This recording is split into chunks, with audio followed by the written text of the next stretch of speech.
Muy buenos días, muy feliz sábado para todos. Es una alegría para mí poder estar aquí para compartir un mensaje del Señor. Como dijo Miguel hace un ratito, una enorme responsabilidad, pero un privilegio también el poder abrir la palabra de Dios para compartirla con todos ustedes y también para quienes nos ven en nuestro canal de YouTube y para quienes nos escuchan por allí por la radio. Saben que mientras escuchaba algunas cosas que pasaron, el himno inicial que se cantó 2 veces, que no pudimos nosotros terminar porque pasamos a la sala pastoral, fue realmente, si lo hubiésemos coordinado, creo que no hubiese salido. Muchas gracias, Marne, gracias Denise también por el himno ese, porque vamos a hablar un poquito de eso ahora en unos minutos, ustedes ya van a ver que no es el tema de esta mañana, pero que sí tenemos que conocer algunas cosas. De lo que vamos a hablar hoy son de 2 milagros que Jesús hizo. En uno no vamos a poder porque no tenemos el tiempo para poder desarrollarlo completamente, pero sí vamos a verlo inicialmente y vamos a ver algunas cosas que nos van a permitir entender plenamente el segundo milagro y donde nos vamos a detener un poquito más. Pero permítanme comenzar esta historia con un versículo que está en el libro de Juan. Si quieren acompañarme al libro de Juan, fácil de recordar, San Juan capítulo 10 y el versículo 10. Es más, hay muchos que probablemente tengan este versículo de memoria. Allí se detalla la forma en cómo Satanás trabaja, y lo vamos a ver hoy, experimentado en la vida de 2 personas, y también vamos a ver cómo Jesús trabaja, la antítesis del trabajo de cada uno. Fíjense lo que dice el versículo 10 del capítulo 10 de Juan. El ladrón no viene sino para hurtar y matar y destruir. Fíjense la secuencia. Robar, en primer lugar, matar y destruir. No se conforma con robar. ¿Qué es lo que te roba? Te roba la tranquilidad, te roba la paz, te roba la posibilidad de tener una vida plena y abundante, que es la que Cristo quiere darnos a cada uno de nosotros. Pero no se conforma con robarnos, también quiere matar. ¿Qué es lo que quiere matar? Los sueños, la posibilidad de reencontrarte con Cristo nuevamente, de ser perdonado. Hoy lo estuvimos tratando en la escuela sabática. Eso quiere matar. Ese, decía Pablo hoy a la mañana, a veces hay gente que piensa, el Señor no puede perdonarme esta transgresión, no puede perdonarme este pecado, ya me he alejado demasiado. Sin embargo, el Señor está allí con los brazos abiertos, esperando que entreguemos nuestra vida a Él. Satanás es el que quiere hacernos creer que eso no es así. Pero no se conforma con eso, también quiere destruirnos. Lo vamos a ver vívidamente, como decía, en la vida de 2 personas. Pero ahora viene el fin del versículo, porque si el versículo terminara allí sería muy triste. Pero entonces Jesús, que es quien está hablando, dice, yo he venido para que tengan vida y para que la tengan en abundancia. Los milagros que vamos a tratar en esta mañana están en 3 de los 4 evangelios.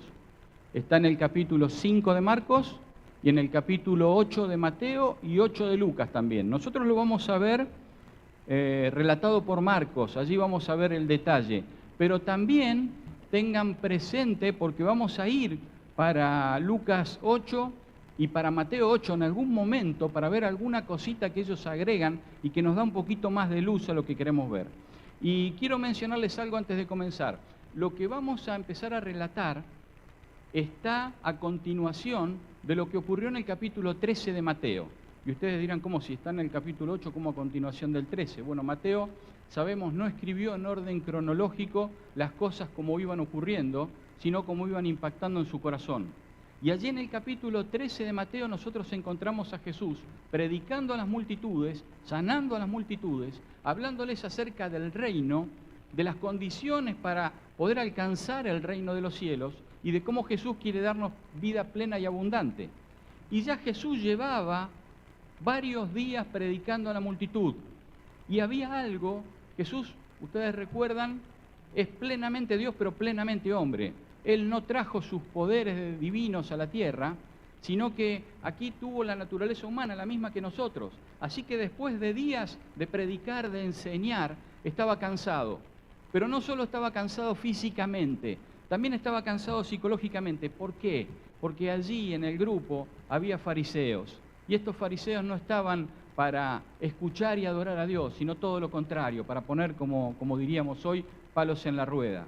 Y entonces el Señor estaba cansado de todo lo que estaba ocurriendo y comienza el relato de esta mañana. Entonces vamos a comenzar con el primero de los milagros. Decía en el libro de Marcos, en el capítulo 4, porque el primero está en el capítulo 4, final del capítulo 4, y después en el que nos vamos a centrar, sí, está en el 5, en el capítulo 4 y el versículo 35. Y prestemos atención, porque, como decía, estos dos milagros son milagros muy conocidos, los hemos leído muchas veces, pero no sé si hemos prestado atención a todos los detalles. Vamos a prestar mucha atención a los detalles en esta mañana. Primer detalle está en el versículo 35, dice allí: aquel día, cuando llegó la noche, les dijo, pasemos al otro lado. Aquel día cuando llegó la noche. Había predicado todo el día, estaba anocheciendo, en este momento va a comenzar esta travesía. Yo voy a pedir, por favor, había dejado un PowerPoint, no sé si lo podemos proyectar, si es posible. Ahí está. Muchas gracias. Lo que yo voy a mencionar ahora son algunas cositas generales para ver cómo entendemos la palabra de Dios y si hemos indagado en la palabra de Dios y hemos estudiado la palabra de Dios. Van a pasar al otro lado. ¿Al otro lado de qué? De lo que se conoce en la palabra de Dios como el mar de Galilea.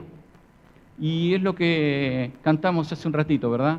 Pon las manos en las manos del Señor de Galilea. Los ojos, las manos, los pies, la mente, diría yo, todo, como estudiamos en nuestra escuela sabática, todo entreguémoslo a Dios.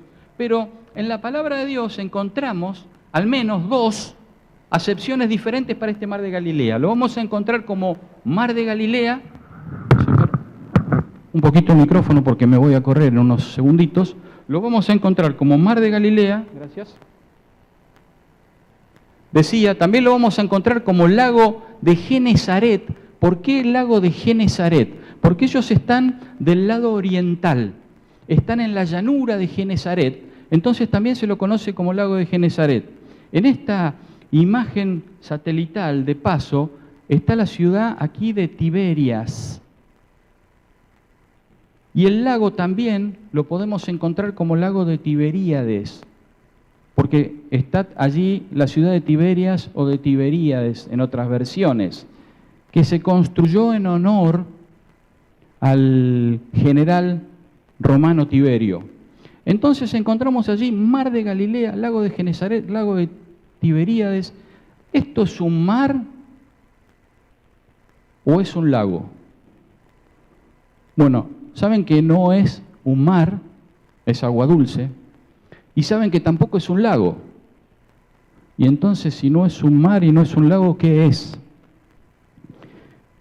Bueno, miren, aquí tenemos una versión de una foto satelital de la NASA que está un poquito superpuesta con algunas cosas que las hicieron de propósito. Y entonces, fíjense, esto es lo que se denomina el mar de Galilea, o lago de Genesaret o de Tiberíades. Fíjense que tiene un solo afluente, que es este, y tiene un solo efluente, que es este. ¿Cuál es el afluente y el efluente? Es exactamente el mismo, es el río Jordán. El río Jordán nace un poco más arriba, en el monte Hermón. Aquí en este lugar se sale de cauce y forma este espejo de agua, que se conoce como mar de Galilea o como lago, y luego sigue su camino hasta el Mar Muerto, 361 kilómetros desde que sale del Monte Hermón hasta que desemboca en el Mar Muerto. No nos vamos a meter mucho en eso, hay una diferencia de alturas impresionante porque arranca en 2.814 metros y termina 400 metros por debajo del nivel del mar. Y aquí yo encontré una imagen que no creo que se vea muy bien desde lejos, pero ahora vamos a hacer un zoom en la imagen. La puse a propósito porque si ustedes ven esto que está marcado aquí como un 1, esta es la trayectoria que ellos hacen con el barco cuando Jesús les dice pasemos al otro lado. Vamos a hacer un zoom en la imagen y aquí la vemos un poquito más en detalle. Aquí está la llanura de Genezaret, todo este lugar es llano, todo este lugar, como se puede apreciar, es montañoso y otra cosa interesante que tiene es que tiene acantilados.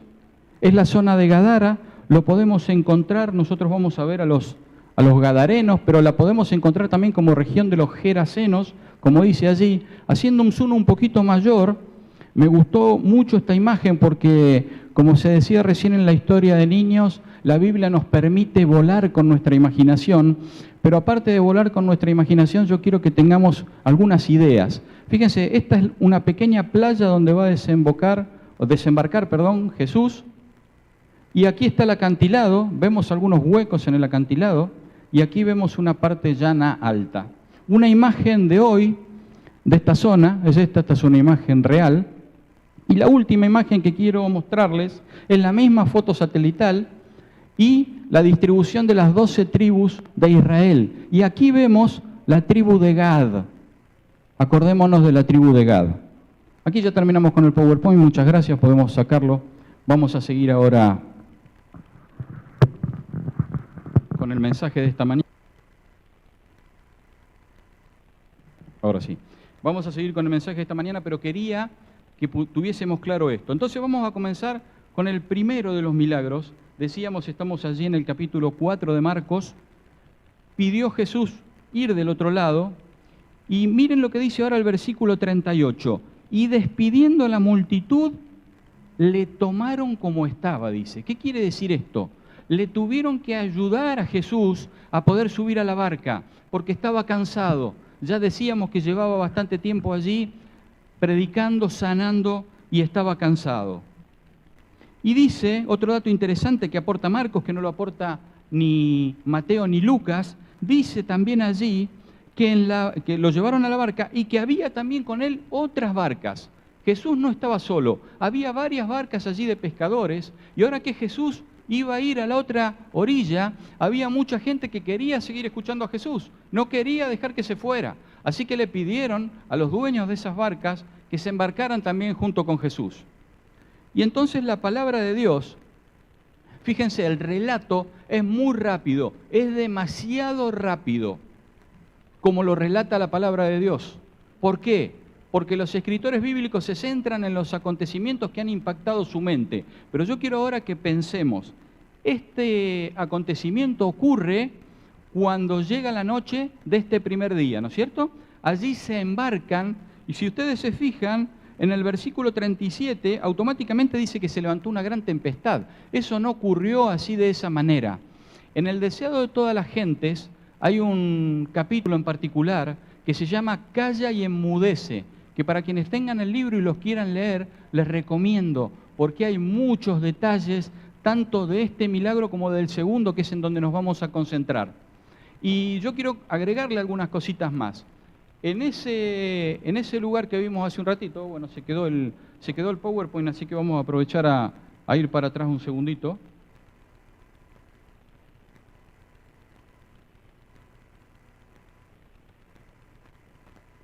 Aquí. Fíjense ustedes, tiene el lago allí unos 22 a 23 kilómetros de largo y unos 12 aproximadamente de ancho. Uno diría, es un lago chico, no es un lago, digamos, sino que habíamos dicho ya que es el río que se sale de cauce, pero que forma este espejo de agua que parece un lago. Ahora ustedes piensen en la barca que ellos iban. En la barca que ellos iban, que era una barca chica y no tenía en absoluto aerodinámica, más o menos uno podría pensar que tenía unos 8 a 10 metros de largo, quizá casi como un kayak profesional, pero había mucha diferencia entre esa barca y un kayak profesional. Mientras un kayak avanza a velocidad, esta barca no lo hacía de esa manera. Entonces, en condiciones normales, esta travesía les hubiese llevado aproximadamente de 3 horas a 5, dependiendo de... Fíjense ustedes que el trayecto no fue un tramo recto, sino que hicieron una especie de de parábola. ¿Por qué hicieron esto? Porque los vientos corren de norte a sur y las aguas se mueven en este sentido e impulsan los barcos en ese sentido. Entonces, por eso es ese recorrido que vemos allí. Esa distancia a ellos les llevó desde toda la noche hasta la mañana del día siguiente. Ahora vamos a ver. Pero pensemos en esto. Ellos ya se embarcaron tranquilamente. Lucas nos da más detalles. Dice que ni bien comenzó la travesía, Jesús fue a la popa y se durmió.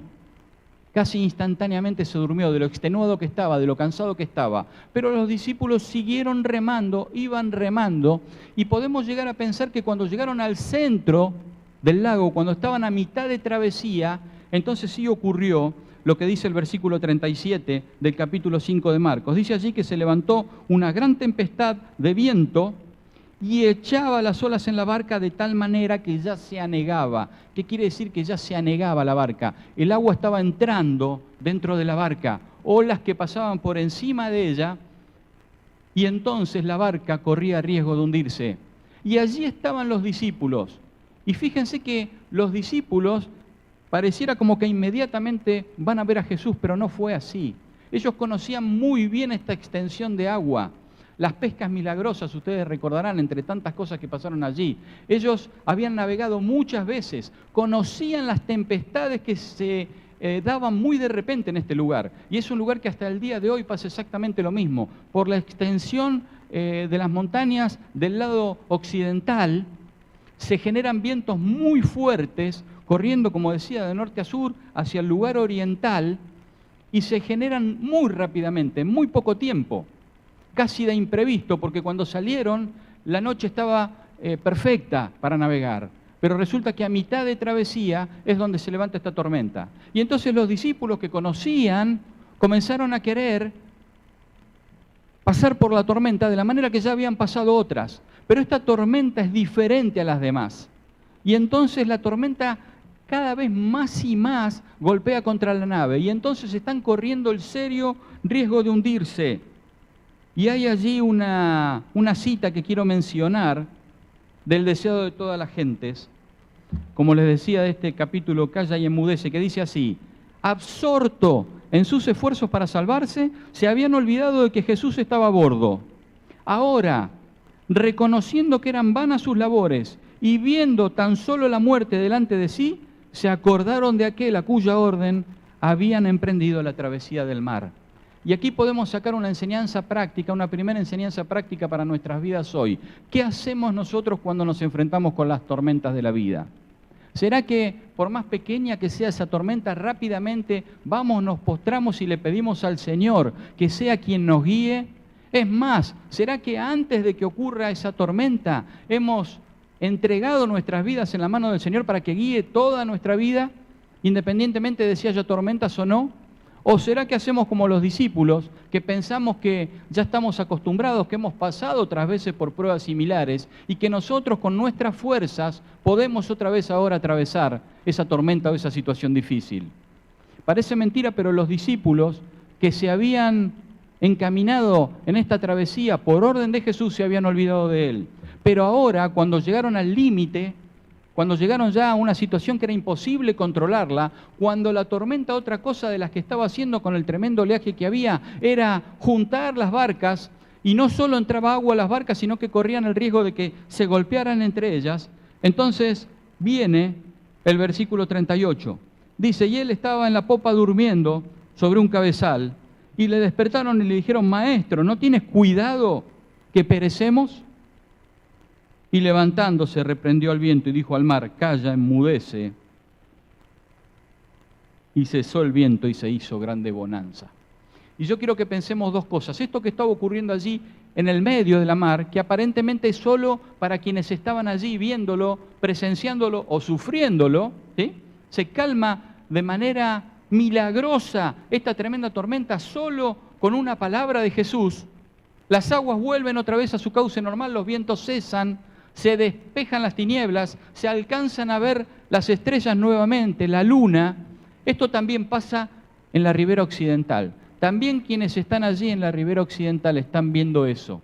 Y allí en la ribera occidental, en esos huecos que veíamos recién en el acantilado, esos huecos eran tumbas que se cavaban para depositar muertos. Pero allí, en ese lugar, habían confinado a los endemoniados gadarenos. Y Roberto Badena, en su libro Encuentros, relata de forma excepcional, diría yo, este encuentro en la playa de Jesús y los gadarenos, pero comenzando desde el momento mismo de la tempestad. Y allí están los dos endemoniados. Allí están en este lugar, pensando en esto que ocurrió de forma milagrosa y pensando que quizás sus vidas puedan cambiar, sin saber lo que iba a pasar unas pocas horas después. Versículo 40 del capítulo 5 de Marcos, y les dijo Jesús, ¿por qué estáis así amedrentados? ¿Cómo, no tenéis fe? ¿No sabían que yo estoy con ustedes? ¿Cómo era que Jesús podía dormir tranquilamente en medio de la tempestad? Cuando todos estaban desesperados, ¿qué pasaba? Jesús sí tenía depositada su vida en los brazos de su Padre. Él sí podía dormir tranquilo, Él sí podía estar tranquilo. ¿Será que nosotros podemos, a pesar de las circunstancias de la vida, estar tranquilos porque hemos depositado nuestra vida en las manos de Dios, o será que estamos viviendo la tormenta? Entonces temieron con gran temor, dice el versículo 41, y se decían el uno al otro, ¿quién es este que aún el viento y el mar le obedecen? Y ahora sí nos vamos a concentrar en el mensaje central de esta mañana, en el milagro que Jesús hace. Y aquí quiero señalar una aparente contradicción, porque, como decíamos, son dos endemoniados gadarenos. ¿Cómo sabemos que son dos? Si nosotros vamos al libro de Mateo, en el capítulo 8, le decía que esta historia se relata en Mateo 8, en Marcos 5, donde estamos, y en Lucas 8 también. Allí podemos ver, antes del versículo 28, los endemoniados gadarenos. Después va a decir Mateo en su relato que son dos. Pero ¿por qué Marcos y por qué Lucas hablan de uno solo? Bueno, esto es fácil de explicar. Ni Marcos ni Lucas formaron parte de los discípulos iniciales. Ellos no estaban en la barca. Ellos escribieron la historia porque se la contaron. Pero Mateo sí estaba en la barca, él sí fue testigo presencial. Él sí vio exactamente lo que ocurrió en ese lugar. Y hay otra explicación también. Ahora vamos a ver que de los dos endemoniados hay uno que es el que habla con Jesús, que es el que se comunica, el otro permanece en silencio. Así que podríamos decir que hay uno de ellos que se destaca, el otro no. Entonces todos ponen el foco en este. Volvemos al libro de Marcos y vamos a ver algunas características del lugar y de los endemoniados. Dice allí, dejen marcado Mateo y dejen marcado Lucas 8 también, porque vamos a ir en unos segundos para ahí, para ese lugar, para ver algo allí. Dice, vinieron al otro lado del mar, a la región de los Gadarenos, a la región de Gadara. De paso, recién veíamos que Gad era una de las tribus, de las 12 tribus de Israel. Así que estos Gadarenos formaban parte de una de las 12 tribus de Israel. ¿Cuándo? En el pasado. En la actualidad, ¿cómo se encuentra este lugar? Dominado por Roma, por las legiones romanas. Han dominado este lugar. El general Pompeyo ha repartido todas estas tierras en sus soldados, digamos, en los que combatieron con él. Él repartió todas estas tierras. Así que ahora esta tierra es semipagana, más pagana podríamos decir que entregada en los brazos de Dios. Pero hay allí hijos fieles de Dios, hay judíos fieles, pero mayoritariamente dominados por Roma. Y entonces vinieron, dice, a la región de los Gadarenos, y en el versículo 2, y cuando salió él de la barca, enseguida vino a su encuentro de los sepulcros, y dice Marcos, un hombre con un espíritu inmundo. Vamos a Mateo un segundo. Vamos a ir allí a Mateo 8 de nuevo para ver. A partir del versículo 28 está la misma historia. Y Mateo agrega aquí un detalle interesante. Dice, cuando llegó a la otra orilla, a la tierra de los Gadarenos, vinieron a su encuentro dos endemoniados, no uno, dos, que salían de los sepulcros, y fíjense lo que dice ahora, feroces en gran manera, tanto que nadie podía pasar por aquel camino. ¿Qué pasaba si alguien se atrevía a pasar por aquel camino? Bueno, eran dañados por estos hombres, y posiblemente estos hombres hayan matado a más de una persona que andaba por esa zona, poseídos por estos espíritus inmundos. Dice el versículo 29, y clamaron diciendo, estoy leyendo ahora, sigo leyendo de Mateo, ¿qué tienes con nosotros, Jesús, Hijo de Dios? Has venido acá para atormentarnos antes de tiempo. Pero quiero volver al capítulo 5 de Marcos. En el capítulo 5 de Marcos, él va a agregar aún más datos y muy interesantes, que no los menciona Mateo, tampoco lo menciona Lucas. Dice allí, versículo 2, que cuando salió él de la barca, enseguida vino a su encuentro de los sepulcros un hombre con un espíritu inmundo. Pero ahora vamos a ver algunas características. Miren algunas características, no era uno, eran dos. Fíjense, dice que tenían su morada en los sepulcros y nadie podía atarle ni aún con cadenas. Nadie podía atarle ni aún con cadenas. Y ahora Marcos va a agregar un detalle interesante, y aquí me gusta volar un poquito con la imaginación, cómo la Biblia nos da esta posibilidad. Fíjense el versículo 4, dice allí, porque una vez había sido atado con grillos y cadenas. ¿Dice así? ¿Alguien que esté siguiendo? Muchas veces. ¿Y qué había pasado? Habían sido hechos pedazos por él. Y yo quiero imaginarme esta historia, estas cosas que ocurrían allí. Yo me imagino este lugar dominado por soldados romanos, excombatientes. Y entonces ahora cuando saben, conocen esta historia, dicen, ahí hay dos personas, dos, vamos a juntarnos 10 de nosotros, de los más feroces que estábamos en la legión. Y vamos con cadenas y con grillos a atarlo. Y yo me imagino la paliza que habían recibido esos 10 cuando fueron a querer atar con cadenas a estos dos. Pero entonces ya no fueron 10, habrán ido 100 o 200, vaya a saber cuántos, y consiguieron atarlos.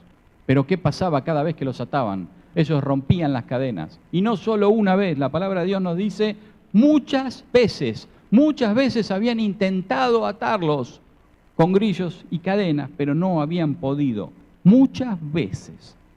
Vamos a ir a Lucas 8, porque Lucas nos va a dar ahora un detalle tremendo de estas personas. Porque nosotros las vemos allí, ¿no es cierto?, endemoniados, viviendo entre los sepulcros, pero hay un detalle que está solo en el libro de Lucas y que nos va a abrir un poquito más la cabeza. Lucas capítulo 8, versículo 27, fíjense lo que dice allí. Y al llegar él a la tierra vino a su encuentro un hombre de la ciudad endemoniado desde hacía mucho tiempo. Dice, y no vestía ropa, ni moraba en casa, sino en los sepulcros. Pero quiero quedarme con el inicio, donde dice, vino a su encuentro un hombre ¿de dónde? De la ciudad.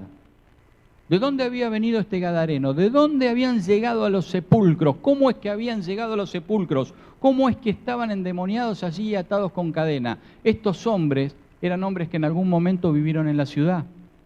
Y tenían familia, después vamos a ver al final que tenían familia, que tenían casa. Y yo no sé cómo fue que estos gadarenos terminaron en esa situación, la Biblia no lo dice. Yo no sé si habrá sido rápida su caída o habrá sido lenta, pero sabemos que las cosas no pasan instantáneamente. No fue que fueron poseídos instantáneamente y así fueron llevados al sepulcro. La caída fue lenta, la apostasía en la vida de esta persona fue lenta. Se dieron una vez a la tentación, se dieron al pecado una y otra vez y ahora habían llegado a una situación extrema. Ya no había nada que pudieran hacer para librarse de la tremenda situación que estaba rodeando su vida. No había nada en ellos que pudiese librarlos. Tremenda la situación. Y aquí quiero leer una cita, que antes de leerla voy a decir dónde está, porque no quiero que se enojen conmigo. Está en el Comentario Bíblico Adventista, en el tomo 5, en la página 563, justamente donde se habla de este relato del libro de Marcos. Y fíjense lo que dice la cita, y pensemos en estos hombres que eran de la ciudad y que comenzaron de a poco a caer en el dominio del enemigo. Miren lo que dice: todo lo que no esté en armonía con la voluntad de Dios. ¿Cuántas cosas? Todo lo que no esté en armonía con la voluntad de Dios. Todo intento de perjudicar a otros, cada manifestación de egoísmo, cada intento de fomentar principios erróneos, en cierto sentido de la palabra, es una prueba de dominio o posesión del demonio. Hoy no vemos endemoniados como los gadarenos, pero cada vez que veamos una persona que está queriendo hacerle daño a otro, y escuchábamos a Pablo el sábado pasado cuando él decía que momentos difíciles o los peores momentos de su vida, decía él, les tocó vivirlo en la iglesia, decía, y con gente de la iglesia. ¿Será que nosotros que estamos en la iglesia, Satanás no tiene poder sobre nosotros? ¿Será eso? Satanás tiene mucho poder, y cada vez que cedemos a la tentación, sea cual sea, querer hacerle mal a otros, querer fomentar un principio erróneo, como dice la cita, o una manifestación de egoísmo, de avaricia, todo eso es señal de que el enemigo está dominando nuestra vida. Hay algún área de nuestra vida. No estamos en la situación extrema de los endemoniados gadarenos. Todavía podemos entregar esa tentación, ese problema cautivo en los brazos del Señor. Pero tenemos que hacerlo. Tenemos que hacerlo, porque si no corremos el altísimo riesgo de quedar como los gadarenos. Y ahora en este momento, imaginen ustedes la situación, estas personas que salen de los sepulcros y vienen corriendo. Dice Roberto Badena, su carne herida, sangrando, pedazos de cadena colgándole de las manos, sus pelos largos, desnudos, sus ojos inyectados en sangre. Esos hombres tenían más apariencia de demonios que de personas. Esta era la situación en ese momento. Y venían corriendo hacia los que habían desembarcado allí. ¿Con qué intención? ¿Cuál era la intención? Porque dice aquí la palabra de Dios que vinieron y se postraron. Pero esa no era la intención de ellos, ¿verdad? La intención era hacerles daño. Y si fuera posible, destruirlos. Y entonces ahora pasa algo muy interesante. Porque desembarcó Jesús y sus discípulos. Pero allí con los endemoniados quedó solo Jesús. ¿Dónde estaban los discípulos? ¿Dónde estaban? Imaginen la situación. Yo creo que si los discípulos estuviesen vivos, todavía estaban corriendo. Dice la palabra de Dios que en un momento los discípulos se dieron vuelta buscando a Jesús y vaya a saber cuántos se habían alejado. Y Jesús estaba allí en el mismo lugar donde lo habían dejado. Otra vez una tremenda lección. Hacía unas poquitas horas un milagro tremendo, tomados de la mano de Jesús, Jesús salvándolos, calmando la tempestad de una manera milagrosa. Y ahora, en esta situación límite, en vez de quedarse al lado de Jesús, decidieron correr. ¿Qué hacemos nosotros cuando vienen los peligros en la vida? ¿Será que nos quedamos aferrados a Jesús? ¿O será que muchas veces corremos queriendo salvarnos por nosotros mismos y lo único que conseguimos es demorar, quizá demorar, nuestro triste resultado? Volvamos al capítulo 5 de Marcos. En el versículo 5 da algunas cosas, algunos detalles más. Marcos dice que siempre de día y de noche andaba dando voces en los montes y en los sepulcros e hiriéndose con piedras. Tremendo. Pero cuando vio pues a Jesús de lejos, corrió, dice aquí que se arrodilló ante él. Ustedes imagínense la escena. Cuando los demonios llegaron casi cerca de Jesús, con intenciones no de adoración, entonces Jesús levanta su mano otra vez. Esa misma mano que había levantado allí en la barca y que tantas veces levantó al cielo, para que el poder de su Padre obrara a través de él. Entonces los demonios ya no pudieron avanzar más y estaban allí parados. Yo me imagino la situación, tirando espuma por la boca, desesperados. Y en un intento por allí, en un fulgor todavía, cuando las personas que estaban siendo vehículos de los demonios todavía podían vislumbrar que este era alguien que podía sacarlos de esta situación, entonces se arrodillaron, como dice la palabra de Dios. Allí dice que se arrodilló ante él. Pero clamando a gran voz, versículo 7, dijo: ¿qué tienes conmigo, Jesús, Hijo del Dios Altísimo? Te conjuro por Dios que no me atormentes. ¿Por qué? Porque le decía: sal de este hombre, espíritu inmundo. Fíjense la situación. Allí Jesús librando o queriendo librar a estos gadarenos. Los demonios, ahora vamos a ver, se establece un diálogo muy interesante entre los demonios y también Jesús. Y entonces comienza este diálogo. A partir del versículo 9 hay una pregunta, y le pregunta a Jesús: ¿cómo te llamas? ¿Cómo te llamas?, le pregunta al demonio. Este dato era muy importante. En la antigüedad tenía mucha importancia el nombre de las personas. Y cuando alguien quería entablar una relación con una persona, lo primero que hacía era preguntarle el nombre. Y comenzaba una relación con esa persona a través del nombre. Pero también cuando se quería expulsar un demonio de una persona, antes de comenzar el conjuro para expulsarlo, se le preguntaba el nombre. Y se decía específicamente el nombre de ese demonio para expulsarlo. Pero aquí hay un dato interesante, porque ¿cómo responde el demonio? Y respondió diciendo: Legión me llamo porque somos muchos. Y esto se entendía, ¿verdad? Porque una legión romana estaba conformada de 4.000 a 6.000 hombres. Y aquí dice: Legión me llamo. ¿Podrá ser que hubiese muchos demonios, tanta cantidad de demonios? Yo no sé si había 4.000 o 6.000 demonios en estas dos personas, pero sí sé que como mínimo había 2.000 demonios. Y uno diría: ¿y cómo sabemos que había 2.000 demonios? Porque lo dice la palabra de Dios. Vamos a seguir adelante con el relato. Y le rogaba mucho, miren el versículo 10, le rogaba mucho que no lo enviase fuera de aquella región. Los demonios querían quedarse ahí, en esa región, en ese lugar. ¿Por qué?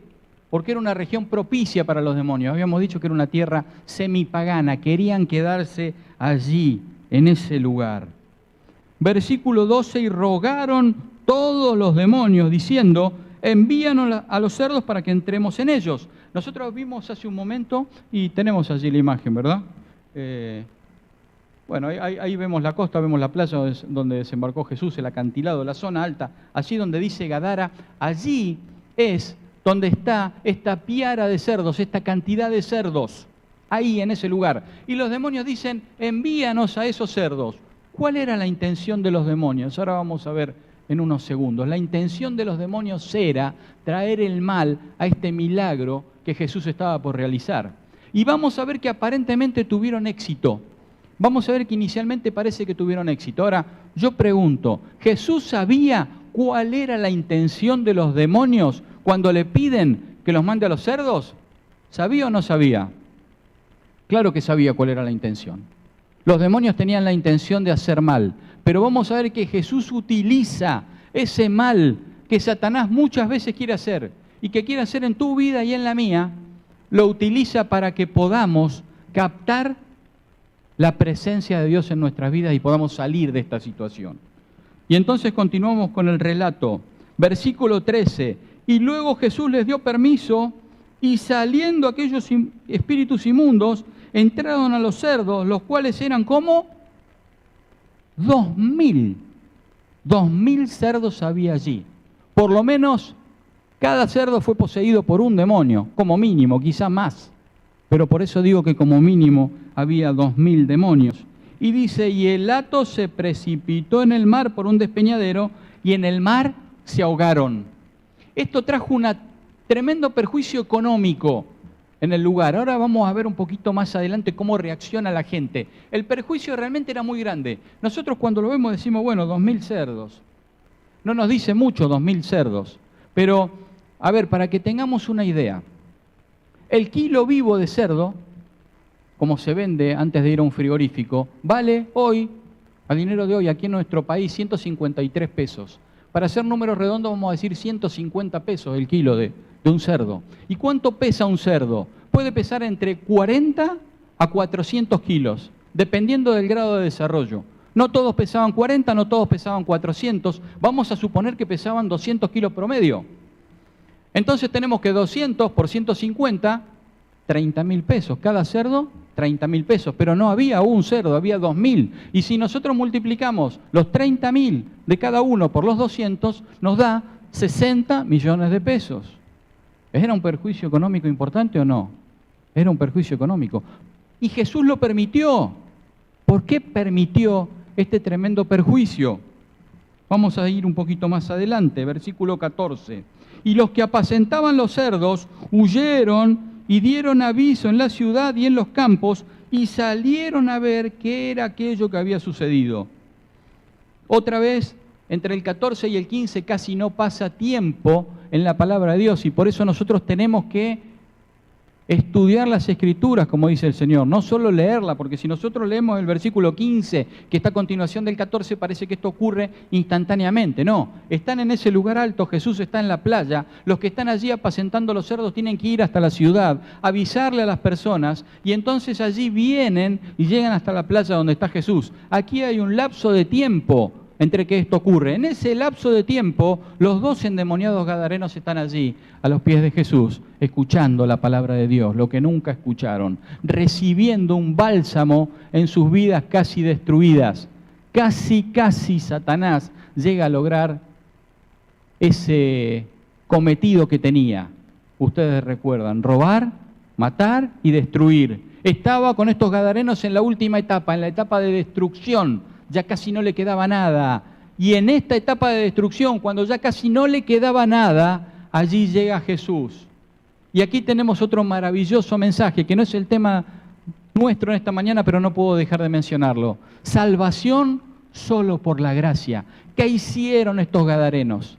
Habían cosechado la siembra de sus malas decisiones en su vida. Porque los demonios no te poseen cuando ellos quieren, sino cuando vos los llamás a que posean tu vida. Ellos no pueden poseerte por obligación. Pero cuando yo los llamo, cuando yo cedo a la tentación del enemigo, cuando yo me meto en su terreno y cuando yo dejo que dirija mi vida, entonces sí corro el riesgo que el demonio pueda poseerme. Y esto era lo que había ocurrido en la vida de los gadarenos, y no un demonio, muchos demonios, decisiones mal tomadas. Y probablemente ellos seguramente escucharon la palabra de Dios en algún momento porque eran de la ciudad. Y ahora están en esta situación límite, se encuentran con Jesús y Jesús los restaura a su vida original. Y aún más porque ahora tienen la confianza en Dios después de esta salvación milagrosa. Así es como Dios trabaja, quiere darnos esta vida plena y abundante. Esto que hizo con los gadarenos quiere hacerlo con cada uno de nosotros en nuestra vida. Pero la historia sigue porque hay todavía algunas cositas más para ver. Dice así versículo 16.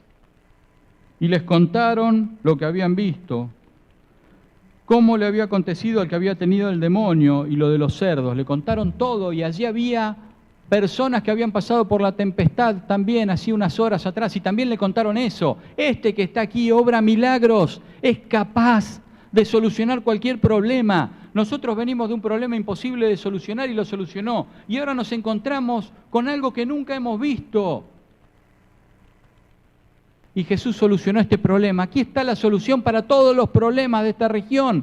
Todos los problemas de ustedes pueden ser solucionados. Y uno diría, y allí le abrieron los brazos a Jesús y le pidieron que se quede en ese lugar. Pero la historia no dice eso. Versículo 17... Y comenzaron a rogarle que se fuera de sus contornos. Nos agrega Mateo que tuvieron miedo por lo que había ocurrido. Y el comentario bíblico adventista en la página 564, también en el tomo 5, dice lo siguiente acerca de este miedo, de este temor. Por un tiempo, dice, el recuerdo de la pérdida de los cerdos dominó el pensamiento de la mayoría de las personas de esa región. Sin duda se preguntaron cuál sería el resultado de la próxima demostración de poder sobrenatural y evidentemente temían sufrir pérdidas materiales mayores. Es por esto que le dijeron a Dios que se vaya. Cuando Dios entra en tu vida, entra para transformarla, entra para cambiarte, entra para quitar cosas que no están en armonía con la voluntad de Dios y para que tengas una vida plena y abundante. Ahora, ¿será que yo le permito que el Señor quite esas cosas de mi vida? ¿O será que quiero que algún área de mi vida todavía la maneje yo como yo quiero? Y ahí tengo el riesgo de que el demonio se introduzca en mi vida. Jesús vino para cambiar la vida completamente. Y si Jesús permitió esta tremenda pérdida económica, era porque quienes administraban estos cerdos, y vaya a saber si quienes los administraban, la Biblia no lo dice, pero si no eran judíos. Si bien ellos no comían, pero se beneficiaban del comercio. Y entonces ahora lo material había nublado su mente de tal manera que no podían ver otra cosa. Y el Señor permite esto que ocurre para que ellos puedan de alguna manera reflexionar. Claro que en el momento, en este instante, ellos no pueden hacerlo, porque es un proceso, pero este proceso va a comenzar, sin duda alguna. Sigue la historia, versículo 18, dice que al entrar él en la barca, el que había estado endemoniado le rogaba que le dejase estar con él. Claro, los endemoniados no querían quedarse allí, querían seguir tomados de la mano de Jesús, vivir al lado de Jesús. Y muchas veces nosotros queremos hacer eso, vivir al lado de Jesús. No está mal, pero Jesús le pedía otra cosa. Y el título de la lección de esta mañana, y lo digo ahora y no al principio porque ahora tiene más sentido, es Misioneros a pesar de todo. Aquí vamos a ver a dos misioneros, y digo a pesar de todo porque habían sido endemoniados, porque no tenían una capacitación previa. Habíamos dicho que quizá pasaron 2 horas con Jesús. Los discípulos, ¿cuánto tiempo pasaron? ¿Qué pasa muchas veces cuando a nosotros se nos pide ir a dar testimonio o ir a hacer obra misionera? ¿Qué decimos? No, yo no estoy capacitado, no sé hablar, no sé qué decir. Que vaya el pastor, que vayan los ancianos, ellos sí están capacitados. Pero miren lo que Jesús les dijo. Versículo 19. Mas Jesús no se lo permitió, sino que le dijo: vete a tu casa, a los tuyos, y cuéntales cuán grandes cosas el Señor ha hecho contigo y cómo ha tenido misericordia de ti. ¿Qué era lo que tenían que hacer los endemoniados? ¿Qué tenían que contar? ¿Qué cosa tenían que decir? ¿Era que tenían que dar un estudio bíblico? ¿Era que tenían que hablar de qué? Tenían que contar cuán grandes cosas el Señor hizo contigo. Y si el Señor hizo milagros en tu vida, si te transformó, si estabas en el barro y te sacó de ahí, y hoy por su poder, por su gracia, tu vida ha cambiado, tienes problemas, claro, pero estás en el proceso de transformación. Eso es lo que le tenés que contar a otros. Ese es el testimonio que esperan las personas que están allí afuera muriendo, porque quizá no les hablamos y no les testimoniamos acerca de cómo Jesús tiene poder para transformar nuestras vidas. En el versículo 20 dice: y se fue y comenzó a publicar, no solo en su casa, no solo donde le había dicho Jesús, en su casa y en los tuyos. Dice, y comenzó a publicar en Decápolis. ¿Qué era Decápolis? Eran 10 ciudades helenizadas, con las costumbres de los griegos, paganas. Y allí fueron a dar testimonio. Y el testimonio fue impresionante. Hay otra cita, y con esto voy terminando, en el Comentario Bíblico Adventista, también tomo 5, página 566, que dice así: a medida que los 2 hombres que ya estaban bajo el dominio del Espíritu de Dios contaban su experiencia por doquiera, la gente los escuchaba con sorpresa y asombro. Los que sinceramente aman a Cristo y cuyas vidas han sido transformadas por el poder del Señor, sencillamente necesitan narrar a otros cuán grandes cosas el Señor ha hecho con ellos. Y los hombres serán ganados para Cristo. Ese es el mensaje que le tenemos que dar a las personas, y es lo que están esperando. Y solo para cerrar, esto probablemente ocurrió en el año 29 después de Cristo. Jesús estaba comenzando su ministerio. Y 1 año después Jesús vuelve a este mismo lugar. Y cuando vuelve, miles estaban esperando, y la mayoría eran paganos. ¿Qué nos dice esto? Dominados por el Espíritu de Dios, podemos hacer grandes cosas. No nosotros, es Cristo a través nuestro que puede operar. ¿Qué tenemos que hacer? solo contarle a otros cuántas maravillas hizo el Señor en nuestra vida. Es mi deseo y oración en esta mañana que esa transformación que está ocurriendo en tu vida, que comenzó y que sigue adelante por la gracia del Señor, pueda ser contada a otros y que pronto el Señor pueda volver, y no miles, o sí miles, pero de millones seamos los que estemos allí esperando su retorno. Amén.